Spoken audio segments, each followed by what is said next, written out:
ঝমঝমিয়ে বৃষ্টি পড়া এক নিঝুম রাত। হঠাৎ দরজায় কড়া নাড়ার শব্দ। কে এই অচেনা অতিথি? সে কি কোনো বিপদ নিয়ে এসেছে, নাকি কোনো পুরনো সত্যের বার্তা? হ্যালো, শুনতে পাচ্ছ? তোমার সেই চেনা কণ্ঠ। আমি অসীমা, আর তুমি শুনছো স্বপ্নটা সত্যি। কেমন আছো তুমি? আশা করি তুমিও তোমার পরিবারের সবাই ভালো আছো। আমিও ভালো আছি। আজ তোমাদের জন্য ঝমঝমিয়ে বৃষ্টি পড়া এক নিঝুম রাত। হঠাৎ দরজায় কড়া নাড়ার শব্দ। কে এই অচেনা অতিথি? সে কি কোনো বিপদ নিয়ে এসেছে, নাকি কোনো পুরনো সত্যের বার্তা? তুমিও তোমার পরিবারের সবাইকে স্বাগত জানিয়ে শুরু করলাম 66 নম্বর এপিসোডে আজকের গল্প, অচেনা অতিথি। হ্যাঁ, ঠিকই শুনেছ, আজকের গল্প অচেনা অতিথি। দীপঙ্কর উত্তরবঙ্গের এক পাহাড়ি গ্রামে একটা পুরনো বাংলো বাড়িতে একা থাকে। ও পেশায় লেখক। সেই রাতে বাইরে খুব বৃষ্টি পড়ছিল, সাথে পাহাড়ের সেই হাড় কাঁপানো হাওয়া। দীপঙ্কর যখন লণ্ঠনের আলোয় তার নতুন উপন্যাসের শেষ পাতাটা লিখছিল, ঠিক তখনই দরজায় সজোরে 3বার কড়া নাড়ার শব্দ হলো। দীপঙ্কর অবাক হলো। এই নির্জন এলাকায় এত রাতে কে আসবে?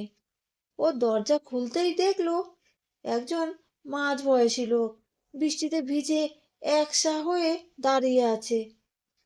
লোকটার পরনে এককালে দামি ছিল এমন একটা কোট, হাতে একটা কালো ট্রাঙ্ক। লোকটা কাঁপতে কাঁপতে বলল, আমাকে এক রাতের জন্য একটু আশ্রয় দেবেন? আমার গাড়িটা পাহাড়ের নিচে খারাপ হয়ে গেছে। দীপঙ্কর লোকটাকে ভেতরে ডাকলো। লোকটার নাম সুব্রত। কথা বলতে বলতে দীপঙ্কর লক্ষ্য করলো সুব্রত লোকটা বারবার ঘরের কোণে রাখা একটা পুরনো আরামকেদারার দিকে তাকাচ্ছে। দীপঙ্কর জিজ্ঞেস করলো, আপনি কি এই বাড়িটা আগে চিনতেন? সুব্রত একটা দীর্ঘশ্বাস ফেলে বলল, এই বাড়িটা আমার বাবার ছিল দীপঙ্কর বাবু। 20 বছর আগে এক ঝড়ের রাতে আমার বাবা এখান থেকেই নিখোঁজ হয়ে যায়। দীপঙ্করের শিরদাঁড়া দিয়ে একটা হিমেল স্রোত বয়ে গেল। ও এই বাড়িটা কিনেছে 3 বছর আগে, কিন্তু আগের মালিকের নিখোঁজ হওয়ার কথা ও জানতো না। সুব্রত তার ট্রাঙ্কটা খুলল, তার ভেতর থেকে বের করলো একটা পুরনো ছবি আর একটা মরচে ধরা মেডেল। ও বলল, বাবা বলেছিলেন যদি কোনোদিন তিনি ফিরে না আসেন, তবে ওই আরামকেদারার পায়ের নিচে যেন আমি খুঁজি।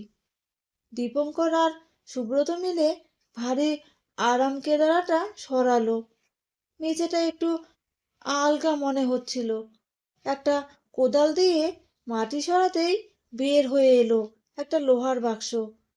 বাক্স খুলতেই দেখা গেল তার ভিতরে রয়েছে সুব্রতর বাবার লেখা এক শেষ চিঠি এবং কিছু গয়না। চিঠিতে লেখা ছিল, তিনি বাড়িটা ছেড়ে চলে যাননি, বরং সেই রাতে ডাকাতদের হাত থেকে পরিবারকে বাঁচাতে পাহাড়ের খাদে পড়ে গিয়েছিলেন। তিনি চেয়েছিলেন তার সন্তান যেন অভাবের দিনে এই গয়নাগুলো খুঁজে পায়। বৃষ্টি থামলো ভোরের দিকে। সুব্রত তার বাবার শেষ চিহ্ন আর গয়নাগুলো নিয়ে দীপঙ্করকে ধন্যবাদ জানিয়ে বিদায় নিল। দীপঙ্কর বারান্দায় দাঁড়িয়ে দেখলো কুয়াশার মাঝে অচেনা অতিথি সুব্রত মিলিয়ে যাচ্ছে। সে বুঝতে পারল কিছু অতিথি হয়তো সত্যিই অচেনা হয়, কিন্তু তারা আসে কোনো পুরনো হিসেব মেলাতে। তো এই ছিল আজকের গল্প। গল্পটা যদি তোমার ভালো লেগে থাকে তাহলে একটা লাইক দিও, শেয়ার করো তোমার বন্ধু বান্ধব ও আত্মীয় পরিজনদের কাছে। ভালো লাগলে কমেন্টে জানিও। তোমার একটা কমেন্টই আমার পরের গল্পটা বলতে সাহস দেয়। তুমি যদি এই চ্যানেলে নতুন হয়ে থাকো, তাহলে স্বপ্নটা সত্যি চ্যানেলটা সাবস্ক্রাইব করে পাশে থেকো। আমি অসীমা ফিরে আসবো নতুন একটি গল্প নিয়ে। তোমরা সবাই ভালো থেকো, সুস্থ থেকো। শুভরাত্রি।